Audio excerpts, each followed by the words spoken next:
Tsunami அலைகள் ஜப்பானை தாக்கிய நிலையில் புதிய பாபா வாங்காவின் கணிப்பு பலித்துள்ளதா என்னும் கேள்வி எழுந்துள்ளது. இன்று காலை ரஷ்யாவின் கிழக்கு கடற்கரையில் சக்தி வாய்ந்த நிலநடுக்கம் ஏற்பட்டுள்ளது. அதைத் தொடர்ந்து ஜப்பானின் கம்சட்கா தீபகற்பத்தில் 13 அடி உயர சுனாமி அலைகள் தாக்கியதாக வெளிநாட்டு ஊடகங்கள் செய்தி வெளியிட்டுள்ளன.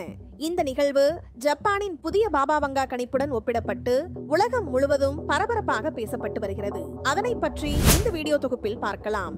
ரஷ்யாவின் கம்சட்கா தீபகற்பத்தில் இன்று 8.8 ரிக்டர் அளவிலான சக்தி வாய்ந்த நிலநடுக்கம் ஏற்பட்டது.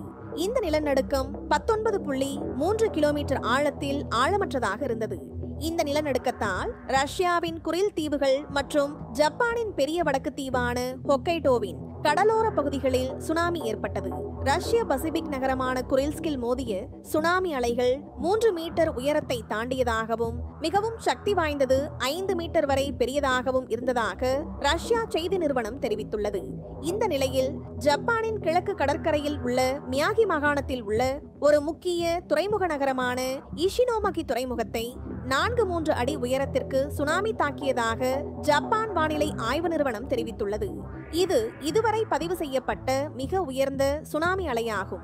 ராட்சத அலைகள் வரக்கூடும் என்பதால் மக்கள் எச்சரிக்கையாக இருக்குமாறு அதிகாரிகள் அறிவுறுத்தி உள்ளனர். நிலநடுக்கம் ஏற்பட்ட சில மணி நேரங்களுக்கு பிறகு ஜப்பானின் கடற்கரையில் 4 பெரிய திமிங்கலங்கள் கரை ஒதுங்கின. அவை கரையோரத்தில் கிடந்த காட்சிகள் ஊடகங்களில் வெளியாகின. அலைகள் முன்னும் பின்னுமாக வந்தபோது கரையோரத்தில் திமிங்கலங்களின் வீடியோ இணையத்தில் வைரலாகி வருகிறது. ஜப்பானில் சுனாமி எச்சரிக்கை ஒலிகள் எழுப்பப்பட்டு மக்களை வெளியேற உத்தரவிடப்பட்டது. இந்த மாபெரும் இயற்கை நிகழ்வுக்கும் ரயோ டச்சியின் கணிப்புக்கும் இடையே ஒரு தொடர்பு இருப்பதாக சிலர் உணர்கிறார்கள். ஜப்பானிய மங்கா கலைஞர் ரயோ டட்சுகி என்பவர் 1999ஆம் ஆண்டில் தி ஃபியூச்சர் ஐ சா என்ற ஒரு மங்கா புத்தகத்தை வெளியிட்டார். இந்த புத்தகத்தில் தான் கண்ட கனவுகள் மற்றும் தரிசனங்களின் அடிப்படையில் சில கணிப்புகளை அவர் எழுதியிருந்தார். அதாவது 2025 ஜூலை 5ஆம் தேதி ஜப்பானின் தெற்கு பகுதிகளில் உள்ள கடல் கொதிக்கும் என்று கணித்திருந்தார்.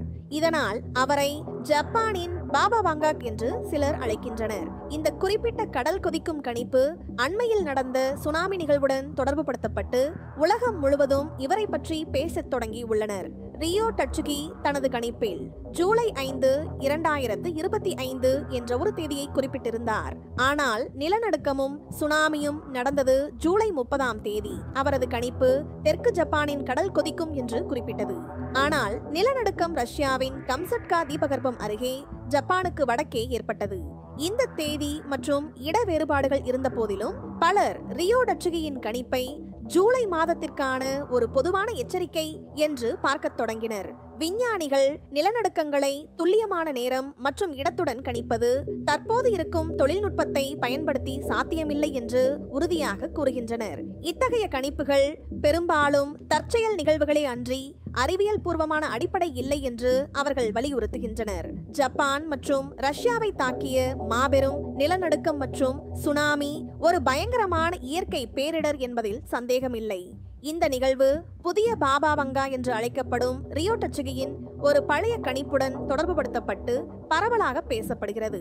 ஆனால் அறிவியல் ரீதியாக இது தற்செயல் நிகழ்வே அன்றி துல்லியமான கணிப்பு அல்ல.